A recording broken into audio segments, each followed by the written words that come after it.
రానున్న రోజుల్లో ఇప్పుడు ఆర్టిఫిషియల్ ఇంటెలిజెన్స్ చాలా ఇవాల్వ్ అవుతుంది, డెవలప్ అవుతుంది. So what do you think is the future of IT companies కానీ ఐటీ ఇండస్ట్రీ ఎలా ఉండబోతుంది ఫర్ కొంచెం ఫ్రెషర్స్ పర్స్పెక్టివ్లో లేకపోతే స్టూడెంట్స్ పర్స్పెక్టివ్లో చెప్పండి. కంప్యూటర్స్ వచ్చాయి, పోయాయి ఉద్యోగాలు. ఏం ఉద్యోగాలు పోయాయి? టైపిస్ట్ ఉద్యోగాలు పోయాయి, కంప్యూటర్ ఆపరేటర్ ఉద్యోగాలు వచ్చాయి. రైట్. బ్యాంకింగ్లో క్యాషియర్ ఉద్యోగాలు పోయాయి. ఏటీఎం అనే ఒక మెషిన్ రావడం వల్ల ఎంతమందికి ఉపాధి వచ్చింది.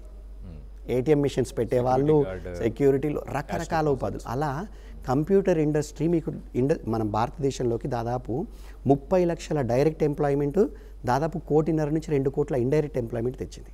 రైట్. ఇప్పుడు ఏఐ తీసుకుంటే ఏఐ అనేది ఆర్టిఫిషియల్ ఇంటెలిజెన్స్ అనేది ఒక మోడల్. అది మనం దానికి నేర్పిస్తే అదే దానంతట అది చాలా పనులు చేస్తుంది. కానీ ఎంటర్ప్రైజ్ లెవెల్లో ఇప్పటి వరకు అది ఇంకా ఇంప్లిమెంట్ కాలేదు. అంటే మీకు ఒక బ్యాంక్ని ఏఐకి ఇచ్చేసి ఏఐ బ్యాంక్ నడపమంటే ప్రజలు ఎవరు బ్యాంక్ నమ్మి డబ్బులు పెట్టరు, అవునా? సో ఎంటర్ప్రైజెస్ అడాప్ట్ చేసుకునే వరకు కూడా ఏఐ ఇంకా కూడా మీకు సెటిల్ అయిందని మీరు అనుకోవాల్సిన అవసరం లేదు.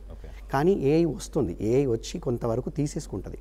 కానీ దానికి తగ్గట్టుగానే ఉద్యోగాలు విపరీతంగా కల్పించబడతాయి. ప్రతి టెక్నాలజీ వల్ల ఉద్యోగ కల్పన పెరుగుతుంది తప్ప మనిషిని తీసేసే టెక్నాలజీ, మనిషే అవసరం లేదు అనేది అసలు మనం ఊహించొద్దండి. మనిషే అవసరం లేనిది రాదు.